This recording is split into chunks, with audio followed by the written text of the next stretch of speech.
Good morning, everybody. I'm hoping to keep this really quick because we all have important stuff to do on Fridays, like get groceries, clean the house, get ready for the weekend. So as the title says, in this quick video, I'm going to discuss fermented foods, modbiotics really quickly because I think we're having issues, and how they all tie into weight loss. So the week, or people have asked, I don't know what's going on with my Wi-Fi. Okay, yes. So the reason I'll do a live video is it's popped up a lot during my week, or people have brought it up a lot or asked me a lot, and then it plays on my mind and I'm like, well, clearly people are not understanding too well, so video will help clarify that. Okay, so particularly I'm going to point in the direction of kombucha, because kombucha seems to be quite popular nowadays, and it is popular, and thousands of years. So it's an old Chinese remedy, or even tonic, we could say. So a tonic is something that you take over time consistently, and the more you take it, the better it gets and the better your results get. So we can think of kombucha kind of like that. So when I talk about fermented foods, right now I'm highlighting kombucha because it's so popular and people talk about it so much, but I'm also including your pickles, your pickled veg, your fermented kimchi and sauerkraut, yogurt, whiskey, vodka, cured meats, anything that's been fermented. So when we look at kombucha, so kombuchas came up a lot in my conversations with my clients this week, especially my new clients, and explaining what kombucha is and how it works. And okay, so your mind is about to get blown, because everyone does when it says this. So kombucha, as we know, it starts off with a live culture of some sort, so your bacteria culture.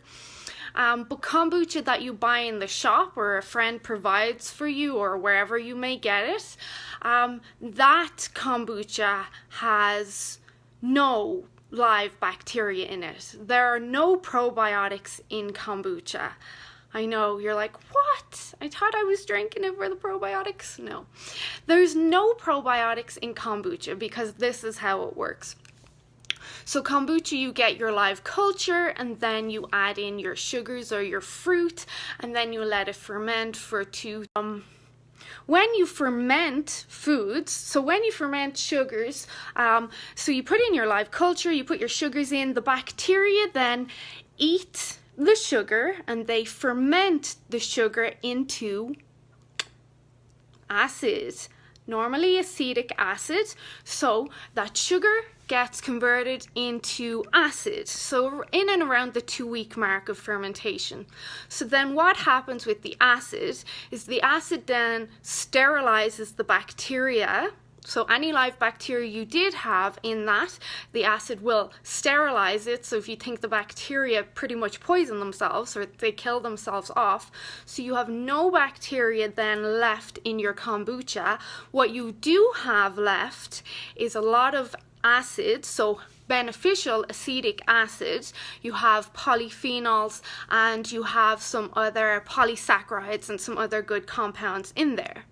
So that is kombucha. So when you're buying kombucha, you're pretty much buying acid. So you're not buying a probiotic. There's no live bacteria. At that stage, all the bacteria have been killed off. So then, what do we call something like that? And it's the same concept when you pickle vegetables. Why do we pickle vegetables? To prolong shelf life and make sure they last throughout the winter and everything. So in order to prolong shelf life, and I'm sure McDonald's will have a say in this because their food has a long shelf life, we have to kill off the bacteria. Because if we have a food and there's bacteria in it that's alive, it's going to go moldy. So we ferment it and we kill off the bacteria. So that's what you do with your pickled veg, and that's how they last. So you get a higher increase in polyphenols, and you get a higher outcome of acids, and you get all those beneficial polysaccharides and everything like that, which are super important for your immune system and all that. So and I'm trying to speak quickly. So then, if you have your kombucha, what is kombucha? What is another name for kombucha? It is a modbiotic. So if you've been following my posts over the last while, and I know you're like, Shemaine, you put out so much stuff, but I'm sorry, I think of my Facebook groups as a library to keep providing content. Anyway, so a modbiotic then is what we would consider it's a poison found in nature, and that's what you get with your kombucha. You've got the acid, which is the poison, and you've got that little bit of sweetness, because generally most kombucha manufacturers might add in a little bit of extra sugar. Trust me, real kombucha, like sugars, it tastes more along the lines of apple cider vinegar, and nobody would buy that, so they have to add in sugars. But real kombucha is very acidic or vinegary. So you've got your modbiotic here, and modbiotics are then those poisons found in nature. So what they do is, so you've heard of your prebiotic food, your probiotics, which are your live bacteria, your symbiotics are a combination of the food and the bacteria, and then your modbiotic, which these are compounds that regulate or moderate your gastrointestinal tract or your digestive tract or your gut or whatever you want to call it.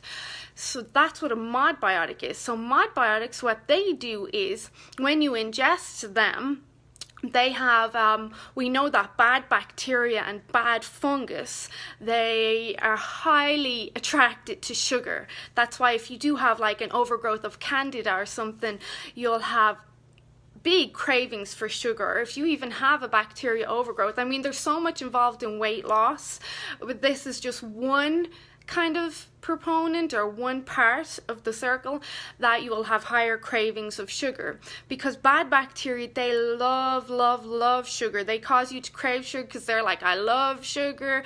They starve off the good bacteria, and so then when we have a modbiotics, the ones found in nature would be like your very bitter and sweet blueberries, or raspberries are one of my favorites. So on the inside you have the sweet berry, you have the sweetness, which attracts those, so they're called firmicutes, or your bad bacteria out, and they're feeding on the bit of sweetness. But the raspberries have those polyphenols and extra poisons in their skin, so they're poisoning the bacteria at the same time. And that's how kombucha works as well. The acid comes in and the sweetness comes in, and it kind of kills off the bad bacteria and regulates or moderates what's going on in the gastrointestinal tract. So that's how kombucha works. So then when we look at weight loss, we're looking, well, it's killing off the bad bacteria, so my good bacteria get a chance. Your good bacteria are the ones that keep you healthy and lean and keep your metabolism going and keep inflammation down. So you want to keep those good bacteria going, and the less bad bacteria you have, the less sugar cravings you have as well. Then on top of that, and I'm going to finish here, I'm going to finish really quickly. So then if you say go on a ketogenic diet, okay, so ketogenic diet, so 1 minute you're struggling with cravings and you may be overweight and you have gut issues and everything, you may have a bacteria overgrowth but you don't quite know it yet. So then you're like, F this, I'm just going to do keto. So you go immediately cold turkey into a ketogenic diet and you totally pull out all of the sugars. So cold turkey, no sugars. So those bad bacteria, they're starving, but they don't get killed. They go into hibernation, and before hibernation, they're likely to lay some extra eggs around, but they're all in hibernation, okay? So you haven't actually killed off the bacteria, you've just kind of starved them and put them to sleep. So then after a while, because it's very unlikely you're going to keep a ketogenic diet up forever, so then after a while, Christmas happens, a birthday happens, holidays happen, something happens, and you have a lot of carbs or you have a lot of sugars. Then you wake up those sleeping bad bacteria. So you wake them Also, their eggs then hatch and you feed them too with sugar. So you've got this big proliferation of bad bacteria. So they just multiply. They blow up. Your gut blows up. You get swelling, bloating, gas. Then you blow up even more. You get inflammation. Your cravings go through the roof. And it's a shit show. And that's how it works. Whereas if you slowly start to pull out sugars and you do it the correct way and you're still integrating your modbiotics at the same time, those bad bacteria, they're a little bit hungry, so any side of sugar they get, which might be your blueberries or your raspberries or even red wine, because that is a modbiotic, they'll immediately go and munch on that, but at the same time they're getting poisoned. So they're dying off, okay? Stay with me. They're dead. Now your good bacteria can grow because you're also giving them some good nutrition at the same time and supporting your good health. Then, when we do have a birthday, Christmas holiday, or a refeed day, we don't blow up. Hi, Ali. We don't blow up. We don't get a proliferation, or we don't get like a big growth of bad bacteria. We don't get the bloating, the gas. As bad, you still will get some because carbs produce farts. But you can rein yourself back in really quick and easily, because you don't have those bad bacteria driving you anymore, because you've killed them. They're dead. They're gone. They're not in hibernation. They're dead. You've killed them. So you're stronger all over and your results are better all over. And that's why we do so well. And the same goes apple cider vinegar. It's awesome. It's one of the reasons we love it. So I hope that made sense. I'm trying to keep these videos short, and I'll do another one tomorrow on something else, whatever pops into my head. I really don't have anything I follow. If something pops into my head, I just talk about it. If you want me to address anything, of course I will. So that's it. Watch again, let it seep in, and have a great Friday. Bye.